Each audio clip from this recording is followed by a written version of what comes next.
মুস্তাফিজের বাউন্সার সামলাতে না পেরে উইকেটে পড়েই গেলেন লিটন কুমার দাস।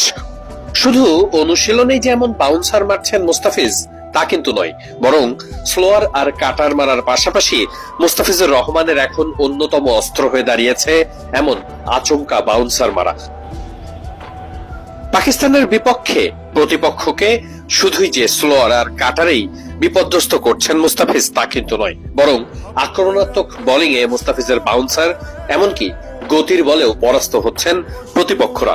শ্রীলঙ্কার বিপক্ষে ম্যাচে আসালাঙ্কাকেও বাউন্সার মেরে রীতিমতো অবাক করেছিলেন মুস্তাফিজুর রহমান।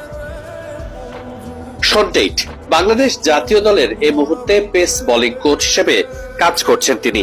অস্ট্রেলিয়ান বোলার বলে কথা, গতি দিয়েই বিশ্বকে তাক লাগিয়েছিলেন। সবসময় আক্রমণাত্মক বোলিং করতেই পছন্দ করেন।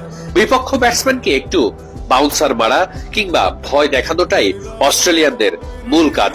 মাঠে সে ব্যাপারটা এক্সিকিউট করার কাজটাই যেন হঠাৎ করতে শুরু করেছে বাংলাদেশ, আর সেখান থেকেই সাফল্য আসছে। মুস্তাফিজুর রহমানকে যেন এখন ঠিকমতো পড়তেই পারছেন না বিপক্ষ ব্যাটসম্যানরা। শুধুমাত্র স্পিন উইকেটে স্লোয়ার কিংবা কাটারি নয়, বরং মুস্তাফিজুর রহমান এখন প্রতিনিয়তই গতির বলেও বিপর্যস্ত করে তুলছেন প্রতিপক্ষের ব্যাটারদের, যেটার স্পষ্ট ছাপ পড়েছে আইসিসি র্যাঙ্কিং এও।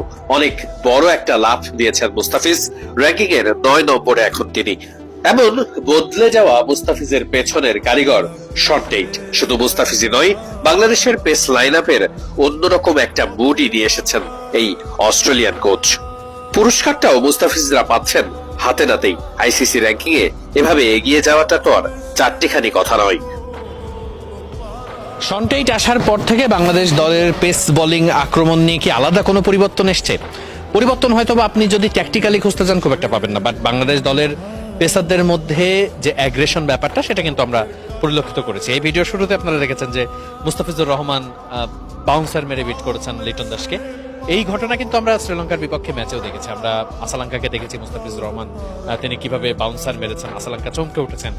সো মুস্তাফিজ শুধু নয়, বাংলাদেশের পেসারদের মধ্যে আক্রমণাত্মক যে ব্যাপারটা একটু বাড়ানোর ব্যাপারটা, সেটা আমার কাছে কেন যেন মনে হয়েছে যে শন টেইট নিজে একজন অস্ট্রেলিয়ান, তাই অস্ট্রেলিয়ানদের পেসারদের মধ্যে কিন্তু আমরা এটা সচরাচর দেখি যে তিনি বাউন্ডারি একটা বেশি খাবেন, কিন্তু মাঠে ব্যাটসম্যানদের ওই আক্রমণটা করা মানে প্রচুর ওই যে বডি লাইনে বল করা যেটাকে বলে, তো ওই ব্যাপারটা কিন্তু আমরা বাংলাদেশের পেসারদের মধ্যে দেখছি। এবং আমি যখন মুস্তাফিজ বাউন্সার মারছেন, তাসকিন আহমেদ বাউন্সার মেরেছেন, আমি দেখেছি যে শন টেইট তিনি কিন্তু খুব বেশি ইন্সপায়ার করেছেন এই ব্যাপারগুলো। এটা আসলে মনস্তাত্ত্বিক একটা ব্যাপার, ক্রিকেটারদের ব্যাটসম্যানদের সাথে